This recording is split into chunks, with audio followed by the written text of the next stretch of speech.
Seigneur Dieu vous bénisse. Na Bwana Mungu awabariki. Amen. Amen. Pendant que nous sommes debout, Mara tunapokuwa tunashimama, lisons Jean 5:30. tutasoma Yohana mlango wa 5 kistari yake ya 13. Jean chapitre 5 verset 30. Yohana mlango wa 5 kistari ya 13. Lisons au nom du Seigneur. Tusome mjina la Bwana.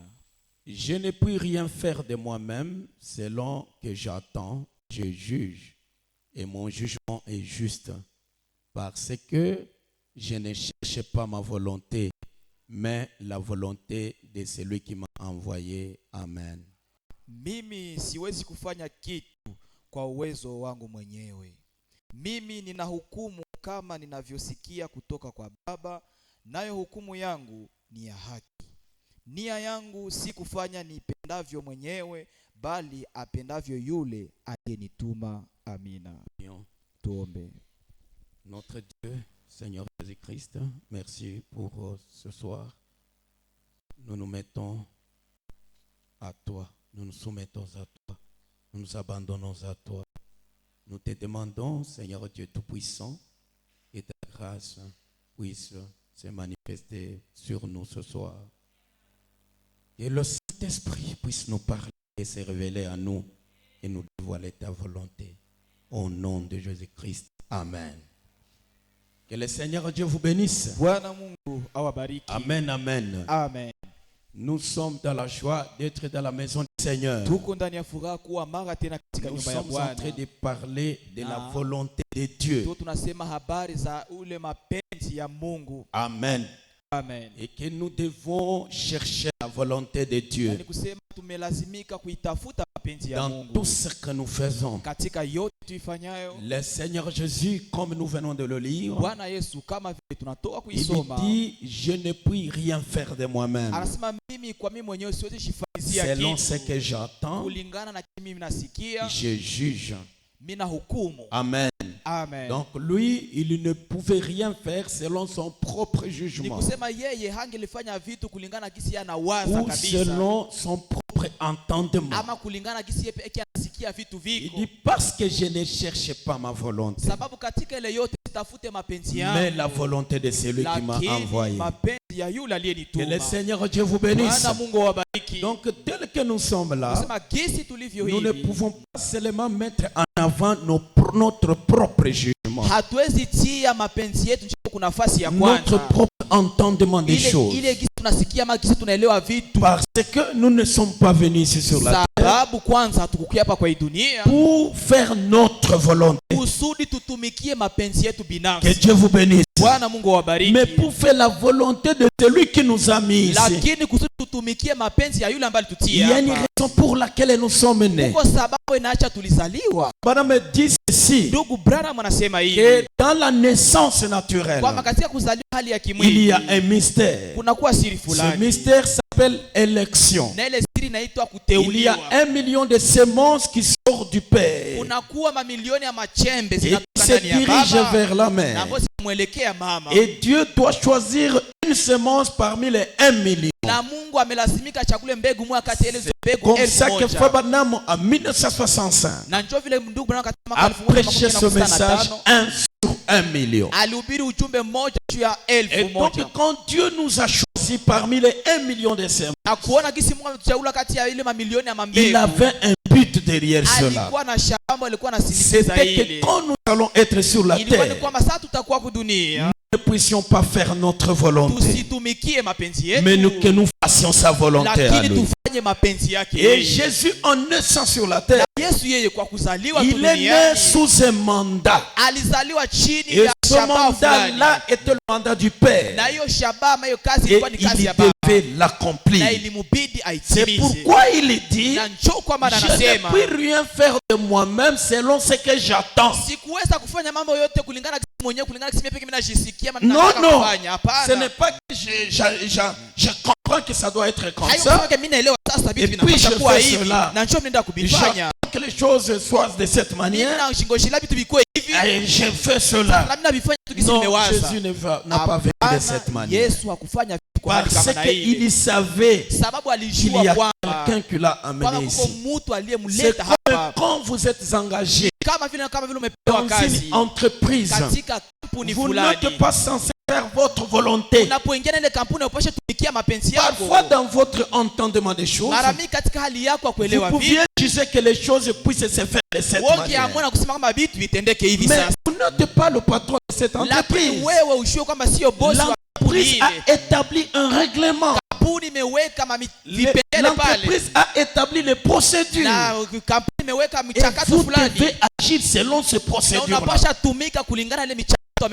que ce n'est pas votre volonté que vous accomplirez dans l'entreprise de quelqu'un d'autre. Attendez quand vous ferez votre entreprise, vous ferez votre volonté.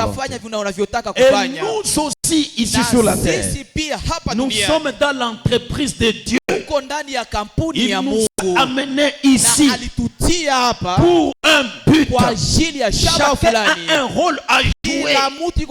Et son rôle est la volonté de Dieu pour lui. Et Jésus était venu pour faire quelque chose. Et il dit, je ne peux pas faire selon ce que j'attends. Parce que je ne cherche pas ma volonté, mais la volonté de celui qui m'a envoyé. C'est comme si ton père t'envoyait quelque part. Il te dit tu vas faire ceci et cela. Arrivé là-bas, tu ne vas pas faire selon ton entendement. Parce que quand tu vas lui donner le rapport, il t'a dit, est-ce que c'est comme ça que je te dis de faire? Toi, tu as fait selon ton entendement. Et nous aussi de cette manière. Nous ne pouvons pas faire selon notre entendement. Nous devons faire selon la volonté de celui qui nous a mis ici. Nous ne sommes pas venus sur la terre par hasard. Ou nous ne nous sommes pas amenés nous-mêmes ici.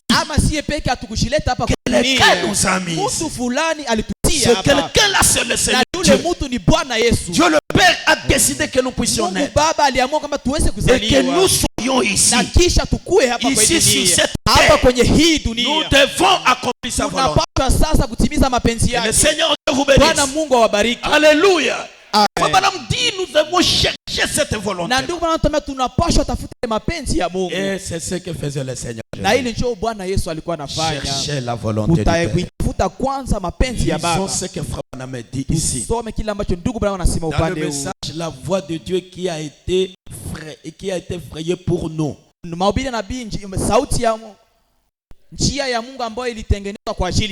Amen. Frère Branham dit que Jésus était déterminé à accomplir la volonté de Dieu. Donc, lui n'était pas là pour faire sa volonté. Non, il dit, je ne cherche pas ma volonté. Non, je cherche à faire la volonté de celui qui m'a envoyé. Je m'en volonté à moi. Que Dieu vous bénisse. Et comme lui, il était venu ici pour mourir. C'est lui qui l'avait envoyé ici. L'avait envoyé ici pour mourir. Et c'est comme ça que dans le jardin de Gethsemane, conformément à ce que nous avons lu hier, sa volonté à lui, le Seigneur Jésus, c'était de ne pas y aller. De ne pas aller là-bas au calvaire. Frère Branham dit qu'il était sous tension. Il ne voulait pas y aller. Il ne voulait pas mourir. Alléluia. Mais quand il a regardé Dieu le Père, il s'est souvenu que c'est Dieu le Père et celui qui m'a mis. Puis il a dit, Père, ce n'est pas ma volonté, mais que ta volonté soit faite. C'était dans la conférence qui s'était tenue là-bas dans le jardin de Gethsemane. Et la volonté du Père était dure pour lui parce qu'il devait mourir. Et le Père lui disait, on va te faire, tu vas mourir d'une mort atroce. On va te faire porter une couronne d'épines. On va te dénuder et t'injurier. Mais tu dois mourir pour tes frères. Amen. Toi et tes frères, vous ne pouvez pas tous tous vivre. Sasa wewe na ndugu zako nyie bote kwa limwengu L'un de vous doit mourir basi moja kati yenu pour lazima que les akufe, autres vivent. ili kwamba wenzake Et c'est waishi. toi qui dois Na ni mourir. wewe ndio umechukuliwa. Alléluia. Amen. Et là dans le jardin, Hapo katika le bustani, Seigneur a prié. Bwana Yesu Il a dit, kaomba, si c'était ma volonté asema kama ingekuwa que cette mapenzi yangu coupe s'éloigne basi de moi, hiki kikombe mais kinipitie je ne veux mbali, pas ma lakini volonté. hivi iko mapenzi, Ta volonté soit basi faite, mapenzi Père. yako itendeke Que Baba. Dieu soit loué à Bwana jamais. Mungu apewe Et sifa c'est milele. comme ça que Jésus Hivi basi a Yesu été obéissant aliweza kuwa mtii jusqu'à accepter la mort mpaka kukubali kikombe ya et la kufa mort de la croix. na kifo cha msalaba, Parce qu'il était venu faire sababu alikuya la kufanya volonté de Dieu.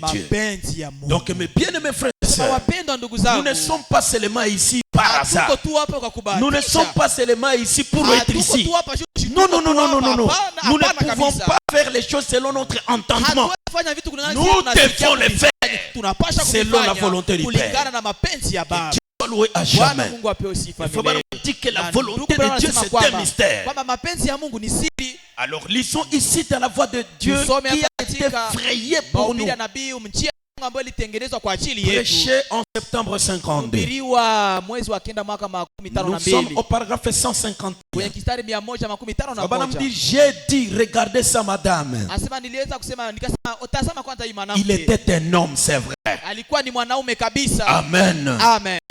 Madame parlait avec une dame Ndugu bwana à anasema na mwanamke propos du fulani. Seigneur Jésus-Christ. Kulingana na habari za Il a dit, j'ai dit, regardez ça madame. Asema nikasema tazama hii Il mwanamke. était un homme, c'est vrai. Huyu alikuwa mtu. Donc Jésus était un homme, c'est Na vrai. Yesu alikuwa mwanadamu. Mais il était plus qu'un homme. Lakini alikuwa zaidi tena ya Il mwanadamu. était Dieu homme. Alikuwa Mungu mtu. Dieu était en Christ. Mungu alikuwa ndani ya Kristo. Réconcilier le monde avec lui-même. Akiambatanisha ulimwengu Oui, na yeye mwenyewe. oui. Ndio Il était venu accomplir la volonté du Père. Alikuyaka kutimiza mapenzi ya Que Baba. Dieu vous bénisse. Bwana Mungu awabariki. Jésus était venu ici sur la terre Yesu alikuja hapa pour duniani accomplir la ili volonté du kwamba Père. atimize mapenzi ya Baba. Et nous aussi, c'est cela. Na sisi pia ni Nous vile sommes vile. venus ici sur la Tumekuja terre kwa dunia pour accomplir la volonté du kusudi Père. tutimize mapenzi ya Alors, Baba. Madame dit ceci. Ndugu Branham anasema Il hivi. suivait la voie à laquelle Dieu avait pourvu. Yesu alikuwa anafuata njia ambayo Mungu alikuwa amemtayarishia Il kimbele. n'a pas frayé sa voie. Hakuitengenezea Non, njia. la voie était déjà Njia tracée. ilikuwa Et ilishatayarishwa lui tazamani. devait Na marcher sur yeye cette ilibidi voie. atembee ndani ya hiyo njia. Parce qu'il n'était pas venu pour sa propre Sababu volonté. hakuya kuatumikia mapenzi yake.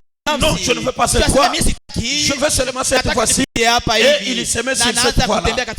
Non, non, non. Lui était venu accomplir la volonté du Yeye Père. alikuya timiza mapenzi ya Baba. Il suivait la voie à laquelle Dieu avait pourvu. Alikuwa anafuata njia ambayo Mungu alikuwa ametayarisha Il kimbele. ne regardait jamais ni à droite ni à gauche. Alikuwa haoneni kushoto ama kuume. Il faisait ce que Dieu ordonnait. Alikuwa anafanya kenye Mungu anamwambia C'était afanye. la voie à laquelle Dieu avait pourvu. Alikuwa ndio njia ambayo Mungu alikuwa Que ametayarisha. Dieu soit loué à jamais. Bwana Mungu apewe Dans sifa le milele. message le fou de Gadara, Katika nabii ule mwenda wazimu wa Gadara. prêché le 20 juillet Bila 54. tarehe 20 mwezi wa 7 mwaka Il me dit 54. au paragraphe Kwenye 41, tarehe 41 il, ndugu il anasema. était tout déterminé Asema kabisa alikuwa à ameamua accomplir la volonté du Père. kuenda na kutimiza mapenzi ya Et Baba. c'est ce qu'il a fait. Na ile ndio alifanya. Que Dieu soit loué à Bwana jamais. Mungu apewe sifa milele. C'est vrai. Mungu anasema ni Il kweli. a accompli l'œuvre. Alitimiza ile kazi. Que Dieu soit loué à Bwana jamais. Mungu apewe sifa Donc, milele. le Seigneur Jésus, Sasa Bwana Yesu comme étant notre modèle, akiwa kiangalio il était chetu déterminé alikuwa à ameamua accomplir la volonté du kuenda Père. na kutimiza Et mapenzi c'est ya ce qu'il a Baba. fait.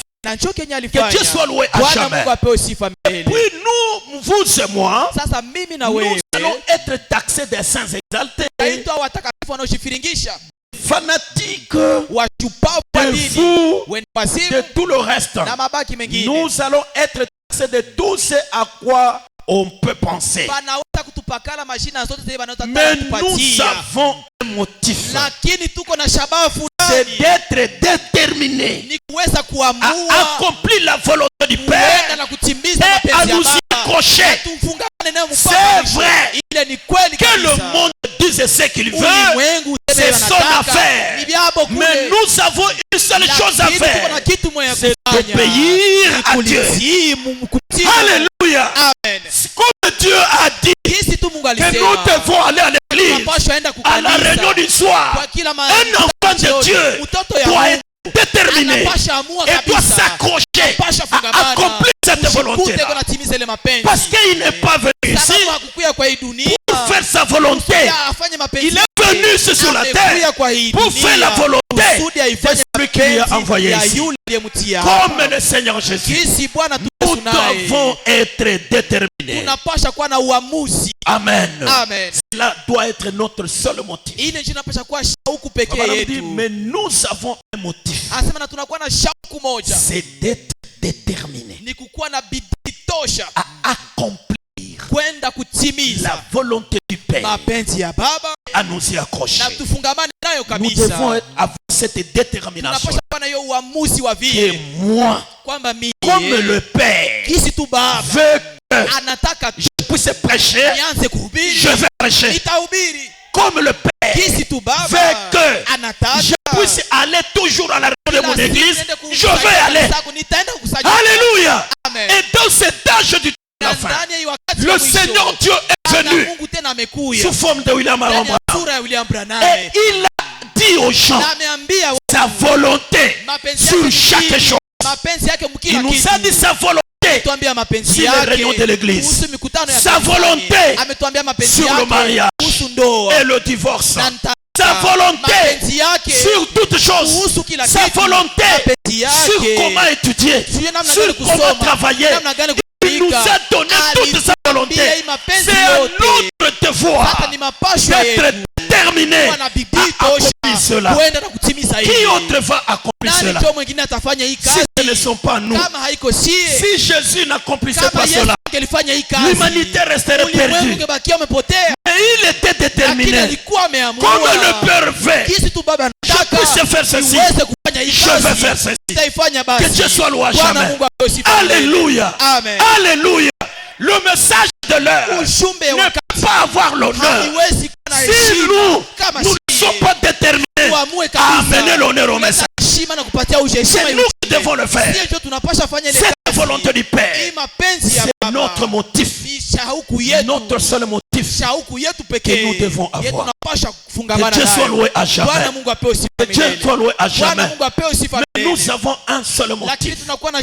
C'est d'être déterminé à accomplir la volonté du Père et à nous y accrocher. Comme la volonté du Père. Pour les femmes, c'est qu'elles doivent être soumises à leur mari.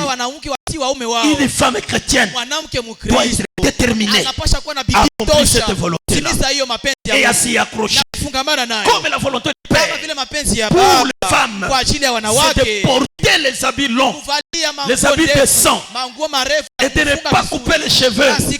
Alors, une chrétienne doit être déterminée à accomplir cette volonté-là. Si toutes les femmes du monde n'accompliront pas cela, mais si je suis une femme, je dirais moi, je suis venu ici, comme Dieu veut ceci pour les femmes, moi je ferai cela. Je suis déterminé à accomplir cette volonté-là. C'est cette manière seulement que le Père peut être honoré. Alléluia. Alléluia. Et c'est comme ça que le Seigneur Jésus a honoré le Père. Amen, amen. Et Fabana me dit, le mot que le monde dise ce qu'il veut, c'est son affaire. Et sur le fait, le monde dit, oh non, vous êtes démontés, vous ne pouvez pas faire ça, vous ne vous maquillez pas, vous ne faites pas ceci, cela. C'est son affaire. C'est son affaire. C'est leur affaire. Mais nous avons une seule chose à faire. C'est obéir à Dieu. Église, nous avons une mission. C'est d'obéir à Dieu. Ce que Dieu a dit, nous ne devons pas négliger cela. Nous devons nous engager à faire effectivement cela. Et c'est pourquoi quand nous manquons de faire cela, nous ne devons pas être heureux. Nous devons regretter et nous repentir. Seigneur, je manquais d'accomplir ta volonté. Je deviens inutile d'être mis ici par toi parce que je n'ai pas fait sa volonté. Pardonne-moi. Alléluia. C'est ça l'attitude. hali ya kushikamata ya Mkristo halisi. Frère Branham dit ceci. Ndugu Branham anasema hivi. Certaines personnes disaient, watu fulani walikuwa wanasema, eh bien, na vema, frère, ndugu Branham, Branham c'est du diable. ni ya shetani. Peu importe combien Haizuru ni il disait que Jésus était du diable. balisema na Yesu nani wa shetani. Il disait qu'il était Belzébul. Muita ni Belzebuli. Cela ne me dérange pas. Ile mashine yote inisumbue. Ça ne dérangeait pas Jésus, ça ne dérangeait ile pas. mashine sasa nipakala Yesu asikumsumbua, hajisumbua na mie. Moi je regarde quelle est la volonté du Père. Mimi napoangalia ndani ya yote mapenzi ya Mungu iko wapi? Je dois être déterminé. Napasha kuwa na bidii tosha accomplir cette volonté. Uenda na kutimiza ile mapenzi ya Mungu. Même si le monde m'appelle fatigue. Kama ulimwengu akiniita mshupavu. Même si le monde dit que c'est du Belzébul. Hata akisema kama ni ya kipapeko. Que c'est la volonté de Dieu. Wakati yote ni mapenzi ya Mungu. Je vais marcher. Mimi nitatembea mule ndani. Madame dit cela ne me dérange pas. Ndugu anasema ile inisumbue. Ils peuvent dire tout ce qu'ils veulent. Naweza sema mimi wanataka. Ils disent eh bien, attendez-vous ici. Ne voulez-vous pas venir ici? Ne voulez-vous pas aller là? J'attends de découvrir où Dieu veut que je sois. Et alors j'irai faire cela. C'est vrai. C'est la meilleure façon de me prendre. Alléluia. Cherche d'abord la volonté de Dieu. Ne suis pas simplement le mouvement. Parce que Fabana m'a dit, nous l'avons lu hier, même si la volonté de Dieu est que je ne puisse parler à personne,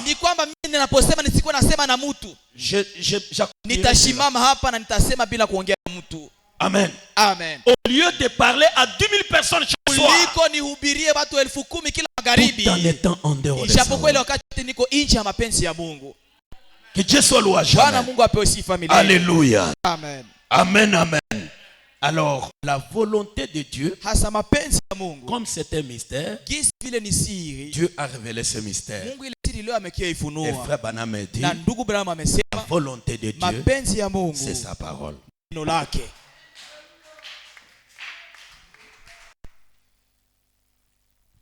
La volonté de Dieu, c'est sa parole. Ni maneno yake. Vous voulez savoir ce que Dieu veut? Unataka kujua Mungu anataka nini? Lis seulement la parole. Soma tu kwanza neno. Vous découvrirez ce qu'il veut. Utavumbula ndani Mungu anataka nini? Vous saurez sa volonté. Utapata mapenzi yake gani? La volonté de Dieu, c'est sa parole. Mapenzi ya Mungu ni neno lake. Il a révélé sa parole. Amelifunua neno lake. C'est ça la volonté. Ile ndio mapenzi yake. Alléluia. Amen. Dans le message, il jura par lui-même. Ndani ya mahubiri yake aliapa kwa yeye mwenyewe. Du 12 décembre 54. Ya tarehe 12 mwezi wa 12 mwaka 2024. Ndugu Branham anasema hivi. 179. Kitare 179. Frère Branham dit, ndugu Branham anasema, maintenant, sasa, quelle est la postérité d'Abraham? Basi uzao wa Ibrahimu ni gani?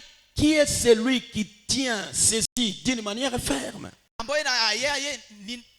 Qui est celui qui tient ceci d'une manière ferme? Qui est celui qui est battu sur cette fondation? Ce n'est pas n'importe qui. Et il donne le verset. Ceux qui me disent Seigneur, Seigneur, n'entreront pas tous. Mais c'est lui-là qui fait la volonté de mon Père qui est dans les cieux.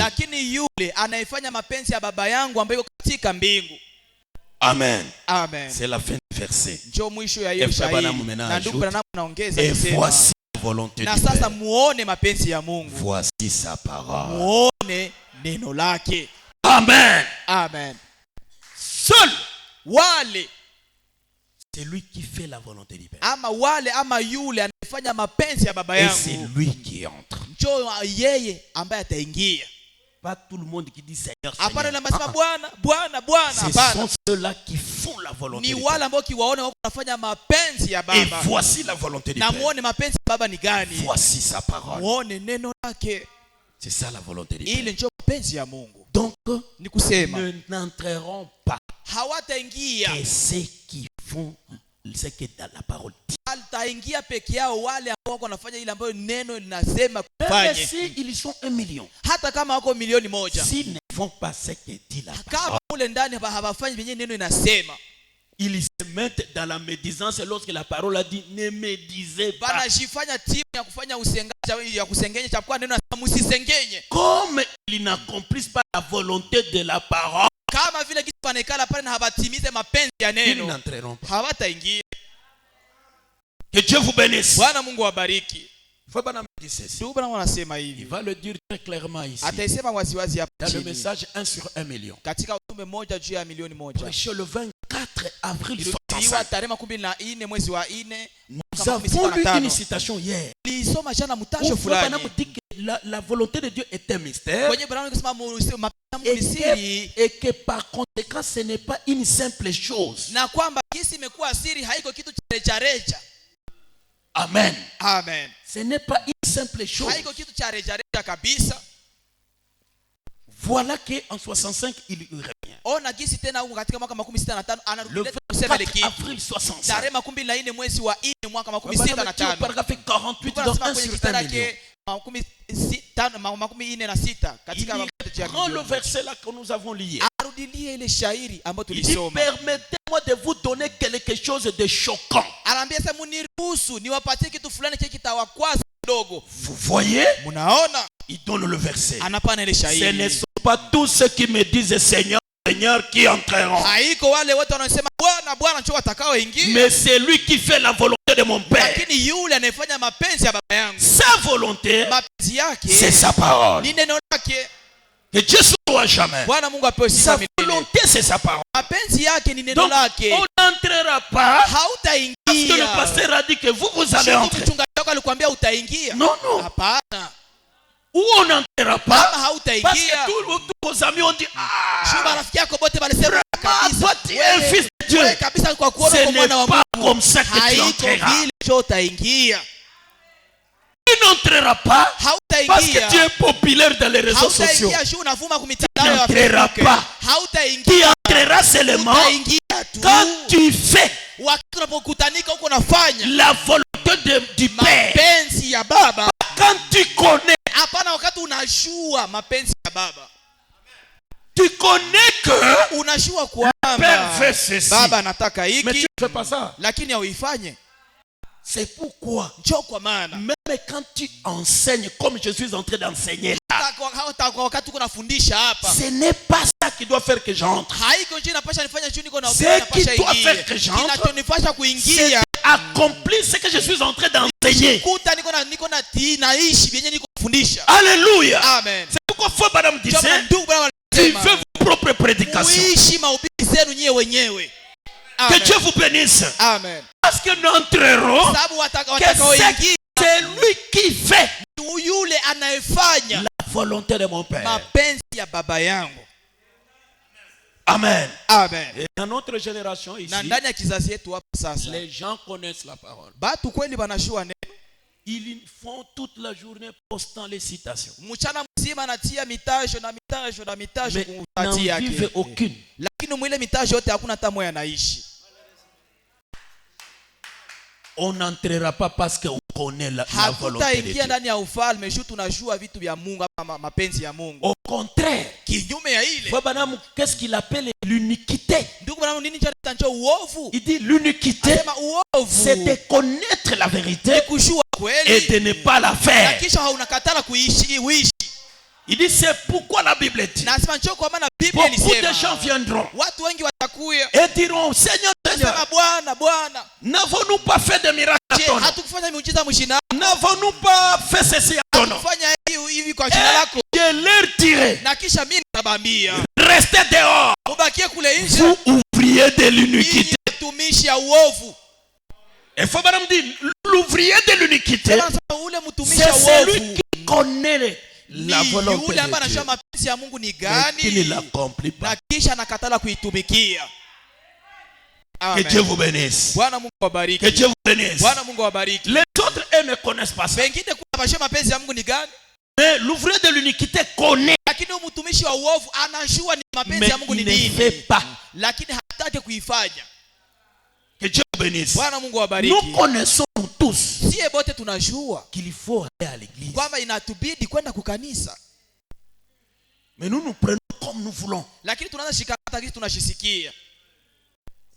ouvrier de l'iniquité. watumishi ya uovu.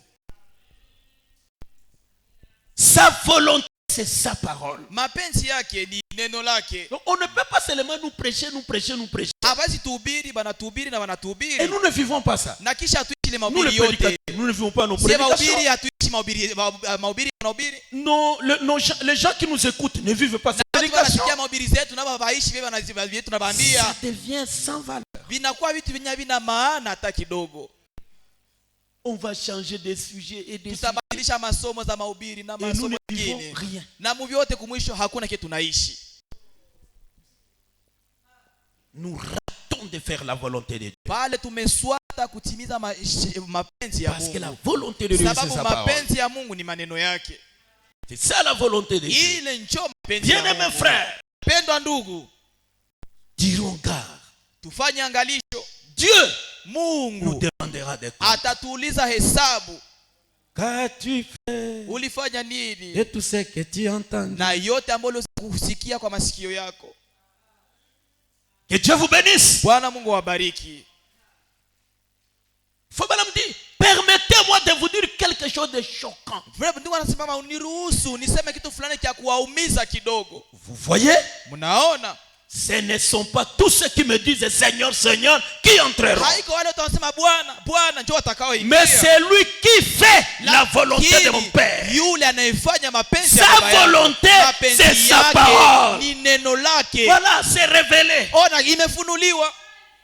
Sa volonté, c'est sa parole. Mapenzi ya Mungu ni maneno yake. Nous devons faire la volonté de Dieu. Tunapasha fanya ama kutumikia Sœur, mapenzi ya tu dois Mungu. accomplir la volonté de Dada Dieu. unapasha tumikia mapenzi ya Mungu. C'est que la parole t'a dit, fais-le, ma Neno soeur. imekwambia ufanye, dada Frère, ufanye. accomplis la volonté de Dieu. Tumikia Nous mapenzi ya tous, Mungu. nous Sie devons wote accomplir la tunapasha volonté de timiza Dieu. mapenzi ya Mungu. Alléluia. Amen.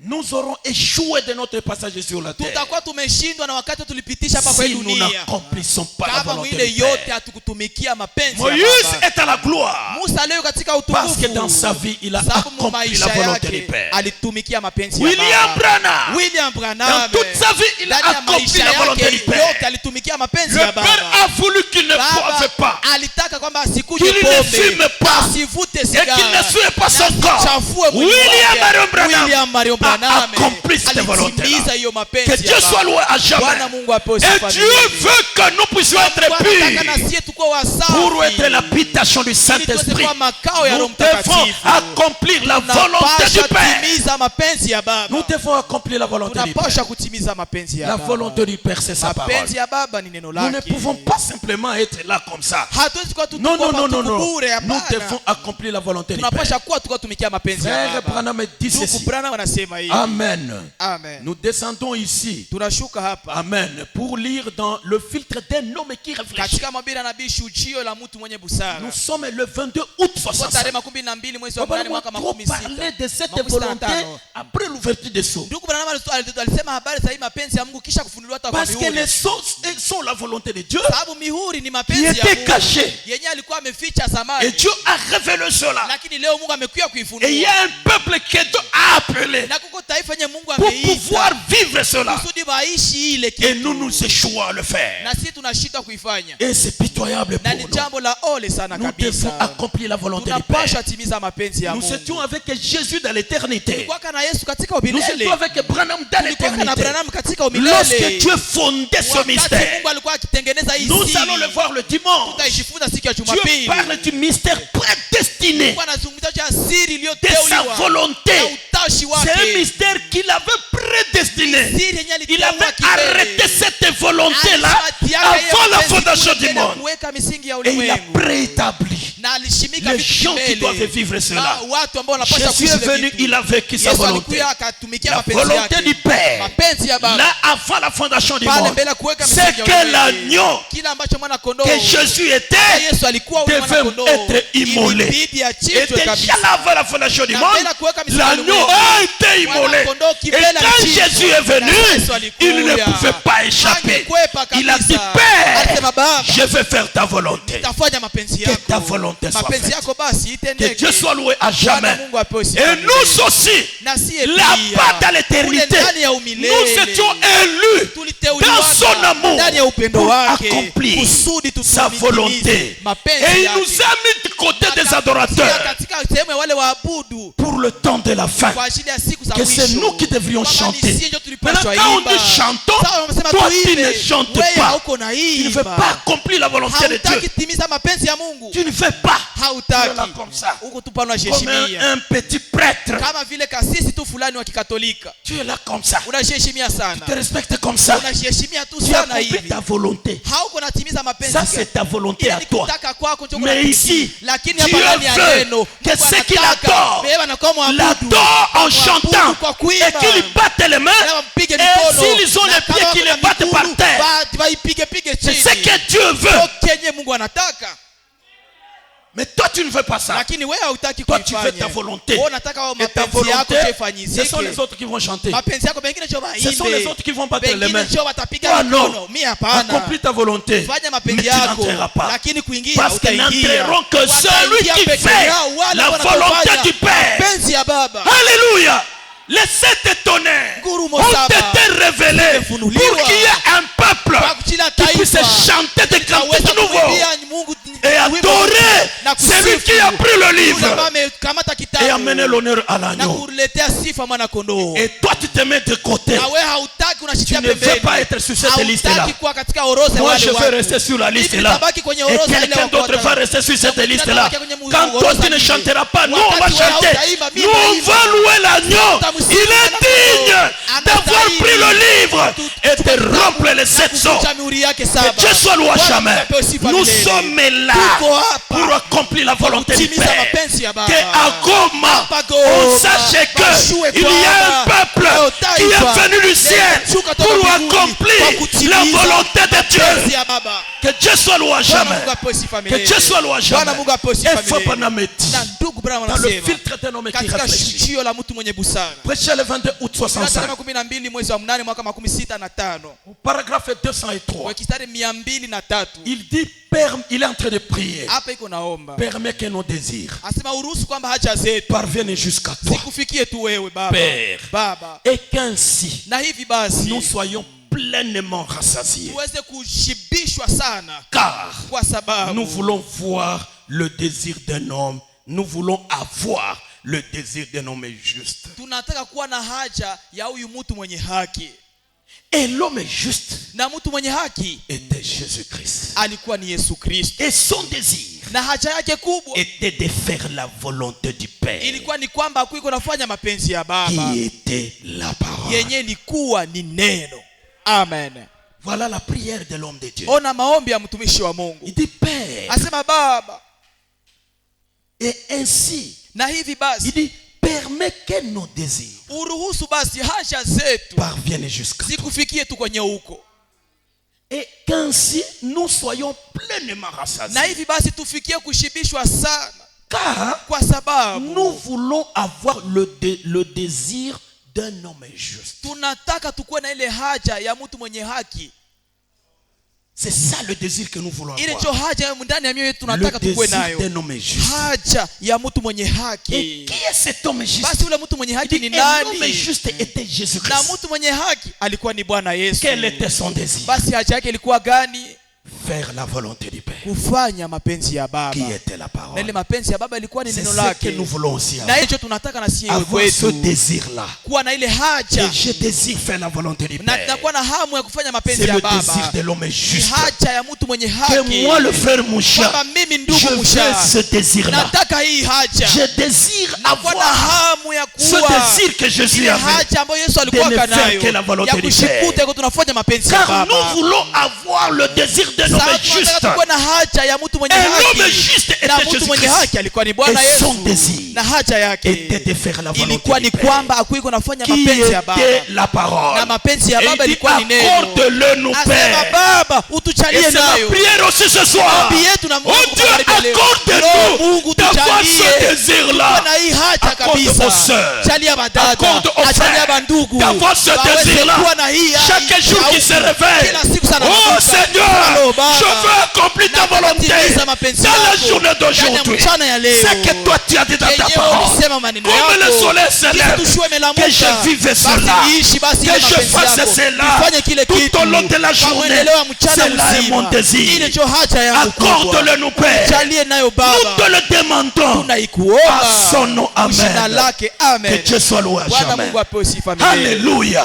La volonté de Dieu, c'est sa parole. Et c'était ça le désir de Jésus. Jésus a fait 33 ans et demi sur la terre. Et toute sa vie, il était plein de ces désirs-là. Vous pouvez lire vous-même la Bible. Il disait à tout moment, je veux la volonté du Père. Je veux faire la volonté du Père. Et il pouvait dire, moi le fils, je ne peux rien faire avant que le Père ne puisse me montrer. Parce que je veux la volonté du Père. Je ne veux rien faire. Aller dans une affaire, si ce n'est pas le Père qui m'a envoyé dans cela. Et cette obéissance-là, c'est ce qui a rendu Jésus tel qu'il était. Et William Branham, c'est comme cela qu'il était. Lorsque le Père lui disait d'aller dans la montagne, il allait à la montagne. Même si les gens le vidaient à aller prêcher, il n'allait pas prêcher. Il allait à la montagne. William Branham, quand Dieu lui disait des choses, c'est ce qu'il accomplissait. Et dans toute sa vie, il a fait 56 ans sur la terre. Il n'a accompli que la volonté du Père. Et ma prière ici, au septième tabernacle, c'est que nous aussi, nous puissions être habités de ce désir-là. Accomplir la volonté du Père. Accomplir la volonté du Père. Tous les jours de notre vie, accomplir la volonté du Père. Que Dieu soit loué à jamais. Frère Branham continue à parler. Et il dit ceci dans le message. Sortir du camp. Prêcher le 19 juillet 64. Amen, amen. Paragraphe 155. Il est toujours encore dans la prière. Il dit Seigneur Jésus, il se peut que nous soyons haïs du monde, mais nous sommes aimés du Père. C'est pourquoi Jésus a aimé le Père. Je veux dire, c'est pourquoi le Père a aimé Jésus. Le Père n'a pas aimé Jésus parce qu'il s'appelait Jésus, mais le Père a aimé Jésus. C'est que Jésus était un enfant obéissant. Il était un enfant obéissant. Que Dieu soit loué à jamais. C'est ce que je suis en train d'enseigner sur les affaires du Père. S'occuper des affaires du Père. L'adoption. Le Père doit avoir la joie du Fils. Lorsque le précepteur lui présente le rapport, qu'il sente que le Fils, il est un Fils qui l'honore parce qu'il s'occupe de ses affaires. Je crois que Dieu nous donnera ça aussi. Que Dieu soit loué à jamais. Frère Branham me dit, il se peut que nous soyons haïs du monde, mais nous sommes aimés du Père. Aide-nous, Dieu bien-aimé. Aide ces gens afin que chacun d'eux, Seigneur, que tes bénédictions reposent sur eux, que nous sortions du camp maintenant, que nous sortions de notre propre façon de penser. Est-ce que nous pouvons y sortir, mes frères? Sortons de notre propre pensée. Si la pensée te dit qu'on ne peut pas sauter, sors de ça. Sors de ta propre pensée. Prends la pensée de Dieu. Parce que le prophète dit, lorsque la parole est apportée, les élus avant la fondation du monde, ils se réjouissent. Ils peuvent dire Amen. Ils peuvent dire Alléluia. Ils peuvent sauter. Ils peuvent hurler. Ils peuvent courir. Faites tout ce qu'ils se sentent faire pour la gloire du Père. Parce que si nous ne le faisons pas, qui le fera alors? Alors que Dieu a dit à Job, où étais-tu, Job, lorsque les étoiles poussaient les cris de joie avant la fondation du monde? Est-ce que toi aussi tu étais parmi ces étoiles?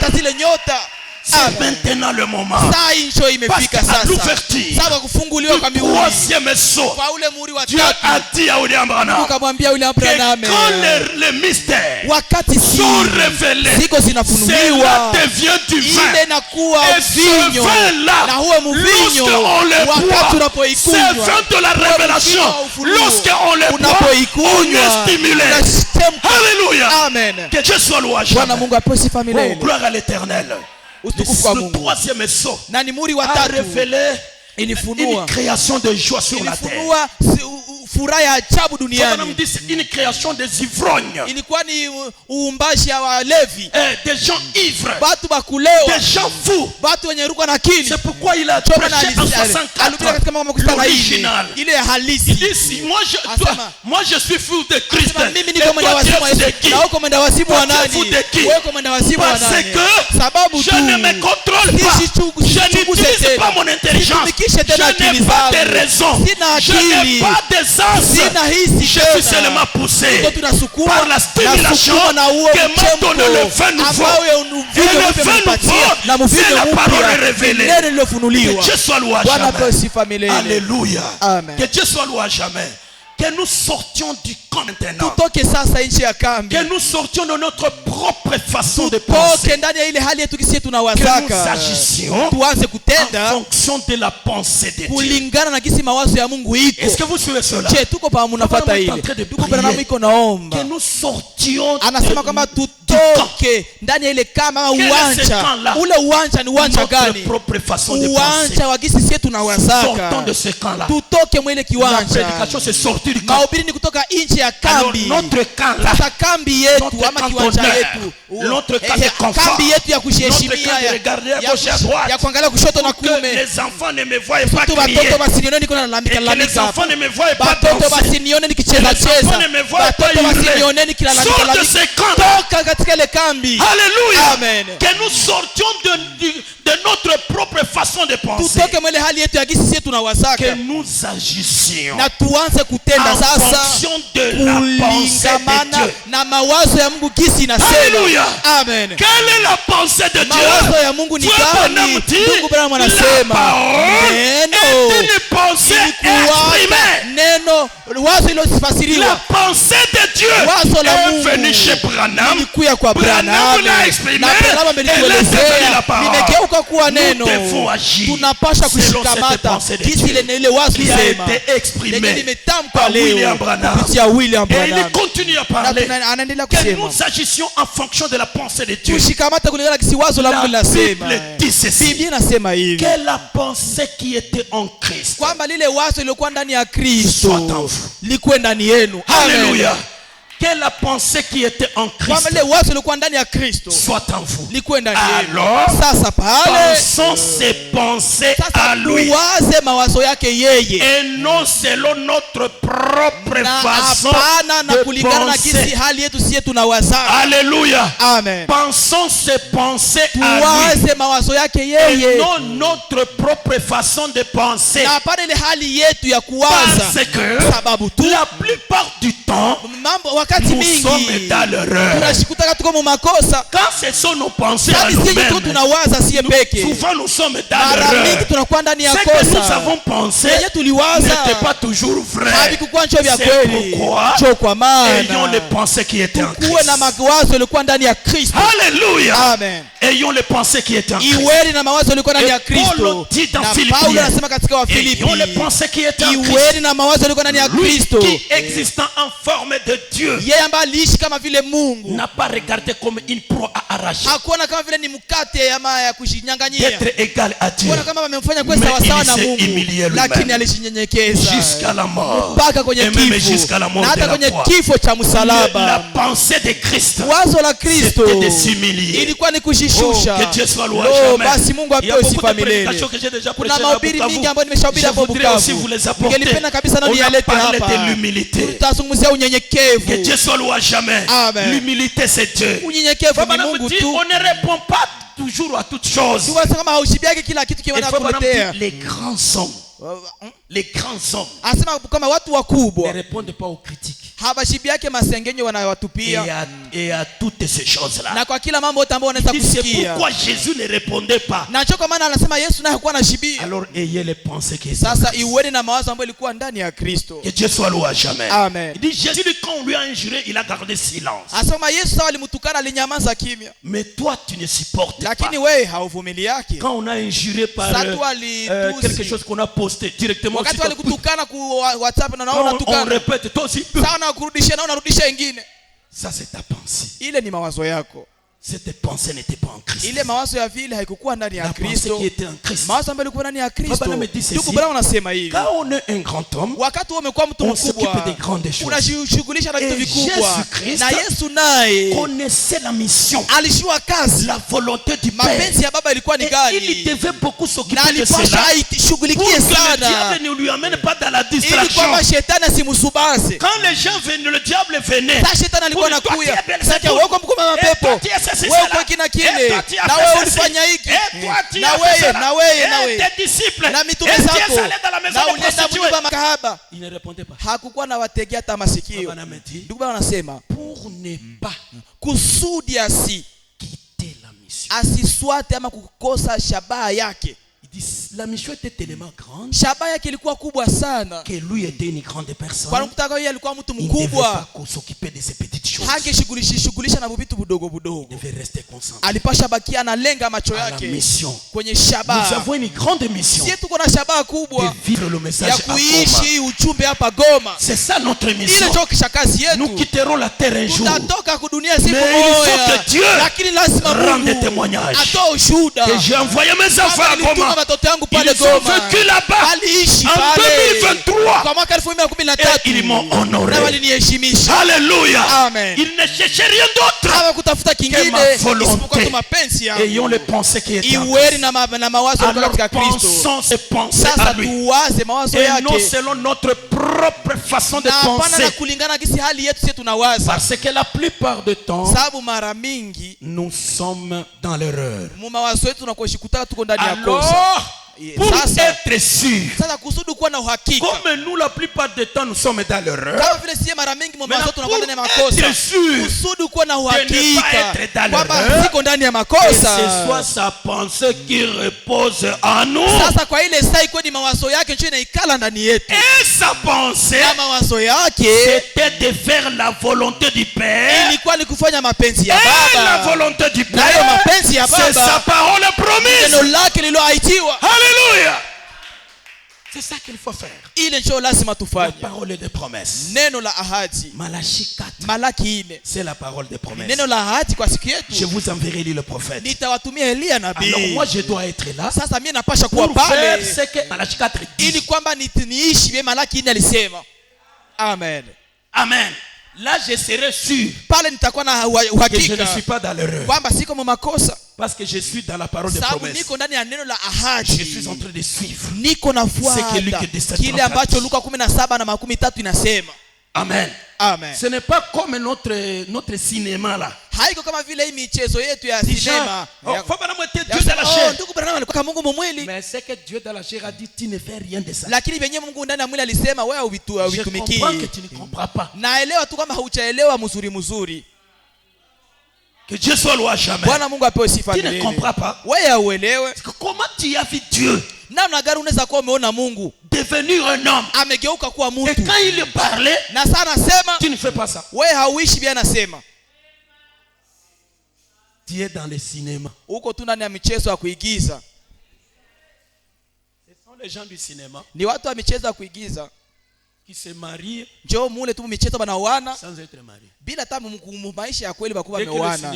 Sasa ile michezo ya kuigiza inaisha. Chacun célibataire. Kila mtu ni kapera mu nyumba yake. C'est le cinéma. Ni mchezo ya kuigiza huko ndani. Na ndugu bwana anasema il y a beaucoup de gens qui font du théâtre. Kuna kwa watu mingi ambao wanafanya mchezo wa kuigiza. Wanafanya mchezo wa kuigiza sinema fulani. Que Dieu vous bénisse. Bwana Mungu awabariki. Arrêtons le cinéma. Tuache hiyo sinema na michezo ya kuigiza. Tuishi muukweli na uhalisi wa mambo. C'est d'accomplir la pensée. Uhalisi jambo la kweli ni kutimiza ama kutumikia mapenzi ya Baba. La pensée de Dieu na wazo la Mungu est de faire la volonté du Père. Ni kushikuta uko nafanya mapenzi ya Baba. Et la volonté du Père, Nayo mapenzi ya Baba c'est la parole promise. ni neno lililoahidiwa. C'est ça la volonté. Ile ndio mapenzi. Luc 17:30. Luka 17:13. C'est la promesse. Ni ahadi. Le Fils de l'homme est venu. Mwana wa mtu amekuya. Il a parlé. Na alisema. Craignons ce qu'il a dit. Tuogope benye alisema. Amen. La parole de la promesse. Neno la ahadi. Apocalypse 10. Ufunuo 10 mlango wa 7. Apocalypse 10. Ufunuo 10. C'est l'ouverture des mystères. Ni siri zote zinafunguliwa. C'est qu'on a dit là-bas dans les mystères révélés. Venye balisema katika siri zilizofunuliwa. Obéissons à ça. Tutii zile siri isema nini? Ile nao ni neno la ahadi. Là nous serons sûrs. Pale kabisa tutakuwa na uhakika nous sommes dans la volonté de Dieu. Kwamba tuko mu mapenzi ya Mungu. Donc quand vous trouvez que la parole de promesse a dit ça, wakati unapopata neno la ahadi lilisema hiki kitu, alors sens-toi libre de faire ça. Sasa jisikie uko huru sana kufanya kile kitu. Parce que tu es dans la volonté de Dieu. Pale uko mapenzi ya Baba. Que Dieu vous bénisse. Bwana Mungu awabariki. Dans le message, ndani ya ujumbe, l'inspiration spirituelle, upulisio wa kiroho, du 28 janvier 56, tarehe 18 mwezi wa kwanza mwaka 1956, kistari ya pili, ndugu na wanasema hivi. Amen, amen. Amen. Je vais là où j'ai souligné. Naelekea pale nilishika kistari. Notre bienveillant Père céleste, basi na huyo mpendo wa Baba yetu wa mbinguni, dans sa bonté, katika uwema wake, nous a accordé ce privilège, ametujalia hii majaliwa, d'obtenir ce que nous voulons, ya kupata kila ambacho tunataka, ce que nous désirons, kila ambacho tunakuwa nacho haja. Tant que cela, wakati yote ile, est dans la volonté, est dans sa volonté naturellement, iko katika mapenzi yake makamilifu. Donc il nous donne le privilège, ni kusema Mungu anatupatia majaliwa, d'obtenir, ya sasa tunaomba tupate ce que nous voulons, kenye tumeomba, ce que nous désirons, kenye tunahitaji. Tant que la chose est là que nous voulons, wakati kile kitu tuko tunamlomba, et naturellement dans sa volonté, kwa hali tu ya kawaida tukiko katika mapenzi yake. Et hier nous avons vu na jana tuliona kwamba que parfois ce que nous voulons, kwamba mara mingi tunahitaji, n'est pas sa volonté, havikuwa kenye mapenzi yake. C'est pourquoi Frère Branham dit, il nous a accordé le privilège kwamba Mungu ametupatia majaliwa d'obtenir ce que nous voulons, ya kupokea vile tunataka, ce que nous désirons, kile tunahitaji, tant que wakati yote c'est là, kile kitu kile tunaomba kiko ndani kwanza ya mapenzi yake. Si ce n'est pas dans sa volonté, kama kuna kiomba na kiko mapenzi yake, même si tu dis tu as dit Seigneur, hata kama unasema Bwana ulisemaka tutakulombaka vile tunataka, na demandez ce que vous voulez, tuambia ulomba kile unataka, et cela vous sera accordé, na kile mtakipata. C'est lui qui a dit ça. Yeye ndiye alisema ile. Il a aussi dit, lakini tena alisema, quand vous priez, saa uko naomba, semeni Baba yetu wa mbinguni, mapenzi yako kwanza itendeke. Que Dieu vous bénisse. C'est pourquoi nous avons le privilège d'obtenir tout ce que nous désirons, tant que cela est dans sa volonté. Si cela n'est pas dans sa volonté, nous ne l'obtiendrons pas. Que Dieu vous bénisse. La volonté de Jésus-Christ était ilikuwaka de ne pas aller au calvaire. asiende kufa Kalvari. Il a prié, aliomba, il n'a pas obtenu ça, hakupata jibu ya ile maombi yake, et il a dit, na akasema sasa basi mapenzi yangu isitendeke, basi mapenzi yako itendeke. Et la volonté du na mapenzi ya Baba c'était que lui doit aller là-bas, kwamba ilibidi aende Kalvari. Que Dieu vous bénisse. Bwana Mungu awabariki. Et il dit, continue à dire, na anasema, anaendelea kusema, et nous savons que c'est sa volonté, na tunajua kwamba ni mapenzi yake quand c'est conforme à sa parole. wakati tunapoona kile kitu kinaambatana na neno alors lake, nous savons que c'est sa volonté. Sasa pale tunajua kwamba ni mapenzi yake. Que Dieu vous bénisse. Bwana Mungu awabariki. C'est ça qui doit te faire savoir, ile ndio itakufanya ushue que cette chose que je suis en train de kwamba faire, mwiki kitu kieni niko ndani, je suis en train de faire la volonté. niko natumikia mapenzi ya Mungu. Comment? Namna gani? Parce que c'est conforme à sa sababu parole. kile kitu unapokiona kinaambatana na neno lake. C'est pourquoi Frère Branham dit, ndio maana ndugu bwana wanasema, quand on est dans les champs missionnaires, wakati uko katika kazi ya missionari, kule mumshamba missionari kwa mkazi ya mapenzi ya Baba. Voilà. Tasa majambo. Donc quand tu es dans les champs missionnaires, unapokuwa katika kazi ya missionari, unapaswa shwari kwa mapenzi ya Baba huku. Parce que dans la parole, sababu ndani ya neno inasema, de la promesse, neno la ahadi, on dit cela. Bwana sema kile kitu. Amen. Amen. Alors, si je viens à l'église, sasa kama mimi nakuja kukanisa, je sais que je suis dans la volonté. najua pale kama niko mapenzi ya Baba.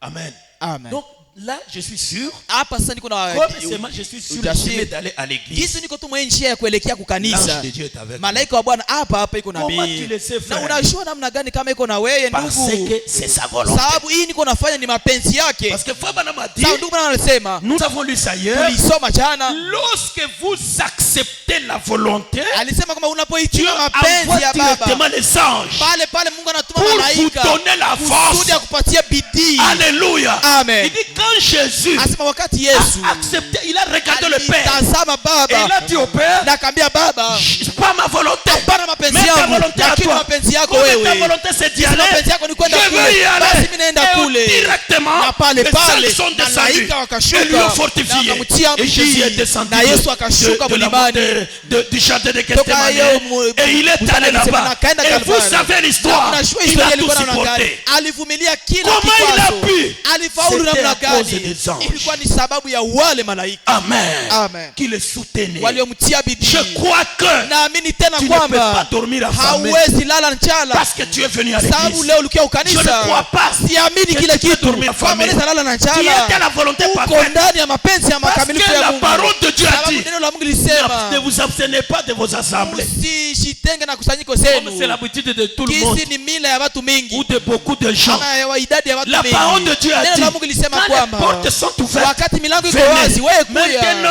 vous avez Sasa fermé votre wewe commerce. ulifunga uchuruzi Et yako vous êtes allé à l'église. na ukaenda kukanisa. Je crois que Naamini les kwamba anges de l'Éternel malaika wa Bwana vont venir. watakuja. Alléluia. Amen. Que Dieu soit loué à jamais. Bwana Mungu Et apewe vous sifa milele. arriverez à l'église. Na Et utafika quand vous kanisani, sa retournerez, utarudia. vous aurez à manger. Utapata chakula. Que Dieu soit loué à jamais. Bwana Mungu apewe sifa milele. Alléluia. Amen. Vous savez mes frères, Unajua ndugu dans zangu, le temps, ndani ya siku za kale, amen, Amen. les frères ne bandugu s'absentent pas à l'église. walikuwa wakoseke Ils kanisani, venaient walikuya et ils se rendaient compte que na walikuwa naelewa quand kwamba ils revenaient maintenant le matin sawa walikuwa narudia pour ouvrir asubuhi leur boutique kusudi wafungule ou duka leurs zao affaires, ama vitu vya les clients biashara, venaient, les clients venaient. bashuru bakilia Ou waliwayalia. le jour qui n'est pas du culte, Anasiku yenyewe ils se kusikia rendaient kanisa, compte qu'ils vendaient, ils vendaient, ils walielewa kama vendaient, ils walikuwa vendaient. nauzisha sana.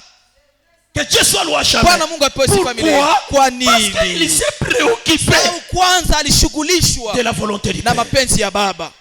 Que Dieu soit loué à jamais. Bwana Mungu apewe sifa La milele. volonté du Père, Mapenzi ya nous la Baba connaissons lorsque nous tunaijua voyons wakati que c'est tunapoona conforme à sa kwamba ile parole. kitu inaambatana na neno lake, Il dit, et nous savons que c'est sa na volonté tunaonyesha kwamba ni mapenzi quand yake c'est conforme à sa parole. wakati tunapoiona inaambatana na neno lake. Alors, Sasa nous pale savons que c'est sa volonté. tunajua ni mapenzi yake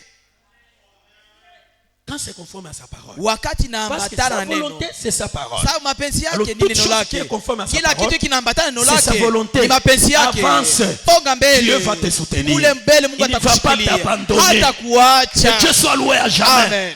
C'est là que la Bible Ni dit, pale ndio Biblia je inasema serai l'ami fidèle. nitakuwa rafiki Dans les mwaminifu bons et dans les mauvais katika siku jours, nzuri na siku je ne mbaya. t'abandonnerai Sitakuachililia pas kamwe jusqu'au bout. mpaka Ce mwisho. sera comment? Itakuwa C'est namna quand gani? tu es dans la Sababu uko volonté de ndani Dieu. kwanza ya mapenzi ya Quand tu es en Mungu. train d'accomplir la Wakati parole, lui unatimiza ne neno, va pas te yeye délaisser. hapashe kukuachililia. Et c'est à ce moment-là Na ni kwa ile que Frère saa Branham dit, ndio ndugu Branham anasema maintenant sur ce sasa chemin-là, kwenye hiyo si tu njia tombes, il va te relever. ukianguka atakunyangula, Parce que tu es sur la ligne du sababu devoir. uko katika na mapashwa Il dit, yako. quand on est sur la ligne du Unapokuwa devoir, kwenye nafasi kama ya si tu inastahili, tombes, Dieu te relève. ukianguka Mungu Il ne va anakuinua, pas t'imputer des choses. Non, hata non. kutupia mizigo Parce que c'est que fulani, tu es dans la volonté. sababu parfaite. anashuka kwa Il va te mapenzi relever yake, pour que tu continues. atakuinua kusudi usonge mbele, Parce que cela t'a rencontré sur la ligne du devoir. sababu ile imekutana kwenye nafasi yako ya kazi. Que Dieu soit loué à jamais. Bwana Mungu apewe sifa milele. Alléluia. Donc, que notre bienveillant Père Céleste, laiti dans mpendo sa baba yetu wa bonté, mbinguni katika nous a kutaka kwake accordé ce privilège ametujalia hii majaliwa d'obtenir ce que nous voulons, ya kupata yeye ce tunataka, que nous désirons, kila mtu tunakuwa tant que nachoacha, cela est dans sa na volonté wakati yote ile parfaite, kwanza dans ni sa mapenzi ya volonté, iko katika mapenzi yake makamilifu naturellement. kwa kawaida, Et nous savons que c'est sa volonté. na tunashua kwamba ni Quand mapenzi c'est yake conforme à sa wakati parole. tunapoona kwamba inaambatana na Alors neno. nous savons Sasa que c'est sa pale volonté. tunajua kwamba ni mapenzi Dans le yake. message, Katika ujumbe. Dieu change-t-il de pensée au sujet de sa parole? Je, Mungu hubadilisha mawazo yake kuhusu neno lake? Du 18 avril 65. Ya tarehe 18 mwezi wa 4 mwaka Paragraphe 65. 151. Mstari Je crois que c'est 151. par là qu'on va Na s'arrêter. tumaini kwamba ni pale utaweka mkato. Abraham dit ceci: Unasema hivi. Dieu n'a jamais changé sa pensée ou sa parole. Mungu hajawahi kubadilisha mawazo yake kwa ile ambayo inahusu neno lake. Mais Lakini il vous accorde le désir de votre cœur. anakupatiaka kile ambacho roho yako inahitaji. Il l'a promis. Yeye aliahidi. Le saviez-vous? Je, mlikuwa naijua? Il a promis de vous donner le désir de votre cœur. Yeye aliahidi kwamba atakupatia haja ya moyo wako. Puis c'est votre désir. Sababu tu ni haja yako. Puis c'est votre désir. Laiti haja yako Être la parole de Dieu. iweze ikuwe ni neno la Mungu. Puis c'est votre désir. Laiti ile haja yako Être sa volonté. ikuwe ni ile mapenzi yake. Jamais votre propre Hakuna volonté. hata siku moja itakuwa kama mapenzi yako binafsi. volonté. Mapenzi yake tu. Si vous lui demandez quelque chose Ukimuomba kitu et qu'il fulani ne vous le donne na pas, kisha unaona sikupatie dites nacho, merci Seigneur, useme asante tu Bwana. sais ce qui est bon. Unajua kia mzuri kwangu ni kitu gani. Alléluia. Amen. Ne rentrez pas en colère. Usirudie umekasirika. Moi je ne suis pas ton fils. Mimi siko Les mtoto autres, yako. tu leur donnes. Wengine uko Et nawapatia ceci et na cela. mie unaona Tu es un sasa. enfant qui ne comprend Wewe pas. uko mtoto mwenye auelewe. Que Dieu vous bénisse. Amen.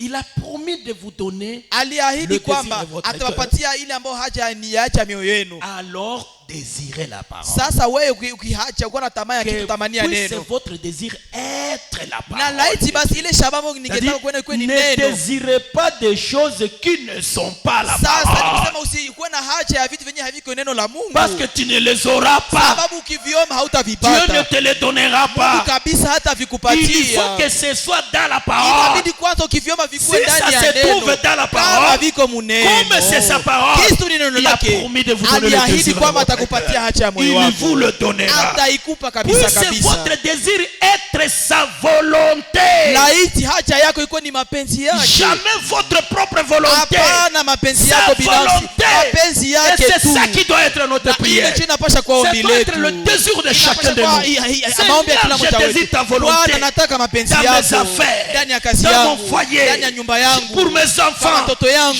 Moi, je voulais que ce soit comme ça. Nataka tu mimi Mais nilikuwa vikuwe hivi. toi, que ta volonté sasa soit basi faite. wewe basi mapenzi yako Que ta volonté itendeke. soit faite. Mapenzi yako Que ta itendeke. volonté soit Mapenzi faite. yako itendeke. Comme ça, Vile s'il ne me tu. donne pas mon désir, Kama nipatie je haja dirais yangu. merci Seigneur. Nitasema asante Bwana. Tu sais ce qui est bon. Unajua kia msuri kwangu ni kitu Que le gani. Seigneur vous bénisse. Bwana Mungu awabariki.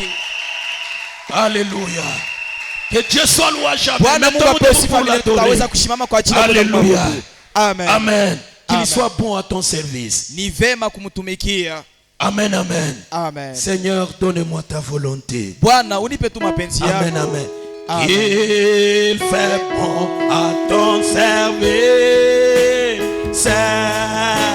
Jésus, mon sauveur. À qui tous les sacrifices que t'offrait mon cœur. Oh Seigneur, prends ma vie. Oh Jésus, prends ma vie. Alléluia. Elle est tout à toi. Elle est tout à toi. Et dans ta grâce infinie, Oh, tu m'as gardé. oh, Jésus, prends ma vie. Oh Jésus, prends ma vie. Alléluia. Elle est tout à toi. Oh, elle est tout à toi. Et dans ta grâce infinie, tu m'as gardé, moi. Oh, mon désir, mon facile. Seigneur, c'est ta volonté. Oh, c'est ta volonté. Rien je ne veux et je n'aimerais que ta volonté. Oh, Jésus, prends ma vie.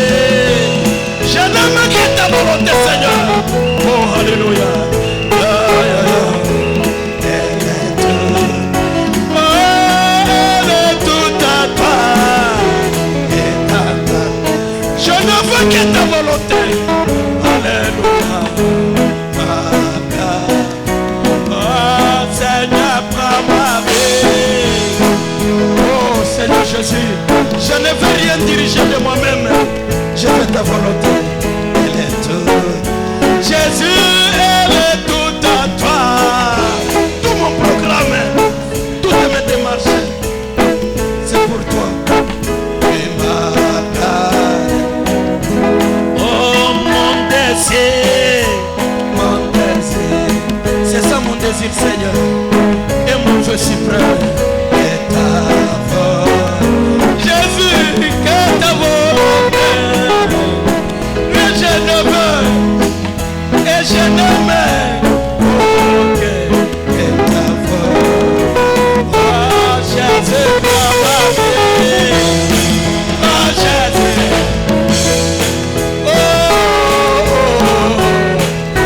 Prends ma vie, Seigneur. Elle est toute à toi. Je ne veux pas me gérer moi-même. Je veux être géré par toi. Parce que je n'aime que ta volonté. Oh, Seigneur, prends ma vie. Oh, Jésus, prends ma vie. Alléluia. Elle est toute. Elle est toute à toi. Et dans ta grâce infinie. Tu m'as. Oh, Papa, kamata. Kamata. Maisha yangu yote. Yahweh. Oh, Yahweh yako yote. Na kwa neema yako. Oh, Bwana nilinde. Oh, Bwana kamata. Kamata nyumba yangu. Kamata migulu yangu. Kamata ikinywa. Kamata akili Yesu. Yote ikuwe yangu. Oh, Yahweh yako yote.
maisha yetu Yesu Kristo.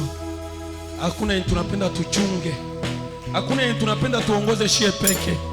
Kamata maisha yetu Bwana, kamata maprogramu yetu, ukamate maproje zetu. Wenjo uzibebe, zenye ziko sawa uzipomole, zenye zinapatana na volonte yako uzinue. Baba, ukamate maisha yetu, kamata kanisa letu, kamata pastere wetu, kamata madiakre yetu, kamata madimistratere yetu, wote uwaongoze, kamata mahubiri yetu, kamata uongozi wa nyimbo wetu, kamata baikote tumash, kamata baimbaji, kamata mamambre, kamata kanisa, ikuwa yako, uongozi wa mwenyewe, mapenzi ya kutimie. Kamata manyumba yetu Papa, kamata manyumba yetu, kamata watoto yetu, kamata baba mabibi yetu, kamata mabwana yetu, ukamate kila kitu, waje uongoze. Tunapenda mapenzi yako, tunapenda mapenzi yako Bwana. Tenda hivi Bwana, ili roho zetu zipate kutosheka, utuongoze mapenzi yako ndani ya maisha yetu. Baba, tusaidie.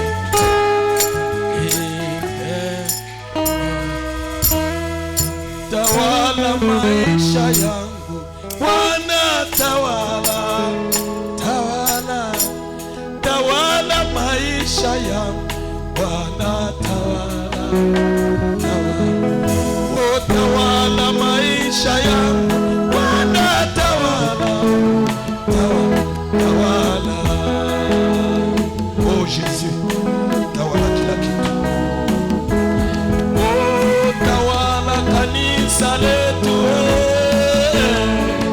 tawala Papa, usiache yenye haiku mapenzi yako ifanyike hapa. Tawala Yesu, utawale, oh tawala na nyumba zetu, Yesu, wacha ukue patron wa ile manyumba tuko nazo. Oh tawala maisha yetu, tawala maisha yangu Baba, utawale kila kitu, utawale tunapotembea, utawale hatua za miguu yetu, utawale mili yetu, utawale hizi tano zetu, utawale macho, utawale mikono, utawale miguu, utawale kinywa, vinywa vyetu vinasema vibaya, utawale ulimi Bwana, utawale kila kitu tunacho, ili ya kwamba mapenzi yako ndiyo itendeke Bwana. Tunataka mapenzi yako, hatutaki mapenzi zetu. Mapenzi yako itimie Bwana ndani ya maisha yetu. Oh haleluya, oh haleluya. Ubarikiwe Bwana, ushukuriwe Bwana, katika jina la Yesu Kristo. Waamini wote tuseme